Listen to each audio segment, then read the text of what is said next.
डहाणू तालुक्यातील वेती काटेला पाडा येथील जिल्हा परिषद शाळेत उभारण्यात आलेल्या संरक्षण भिंतीच्या निकृष्ट दर्जाच्या कामाबाबत ग्रामस्थांनी उपस्थित केलेल्या तक्रारींची अखेर प्रशासनाने गंभीर दखल घेतली आहे।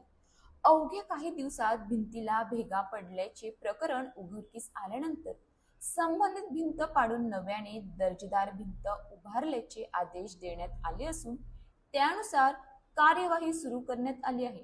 यापूर्वी ग्रामस्थ, पालक आणि सामाजिक कार्यकर्त्यांनी शाळेच्या संरक्षण भिंतींच्या बांधकामात निकृष्ट दर्जाचे साहित्य वापरण्यात आल्याचा आरोप करत चौकशीची मागणी केली होती। विद्यार्थ्यांच्या सुरक्षतेशी संबंधित हा गंभीर विषय असल्याने प्रशासनावर कारवाईसाठी दबाव वाढत होता। या पार्श्वभूमीवर डहाणू पंचायत समितीचे गट शिक्षणाधिकारी संजय वाघ यांनी 3 जूनला वेती काटेला पाडा जिल्हा परिषद शाळेला भेट देऊन परिस्थितीची पाहणी केली।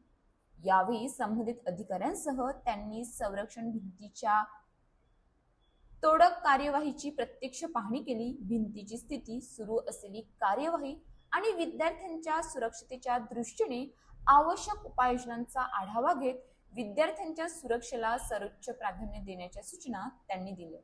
स्थानिक ग्रामस्थांनी निकृष्ट दर्जाचे बांधकाम करणाऱ्या संबंधित ठेकेदारावर कठोर कारवाई करण्याची मागणी केली आहे।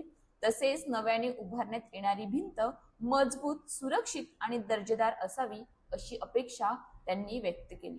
शाळेतील इतर मूलभूत सुविधांची तपासणी करून आवश्यक दुरुस्तीची कामे तातडीने हाती घेण्याची मागणीही यावेळी करण्यात आली।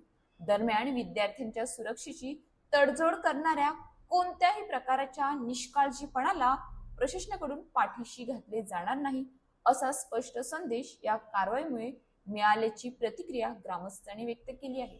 आता नव्याने उभारण्यात येणाऱ्या भिंतीचे काम किती दर्जेदार होते आणि दोषींवर कोणती कारवाई होते याकडे संपूर्ण परिसराचे लक्ष लागले आहे।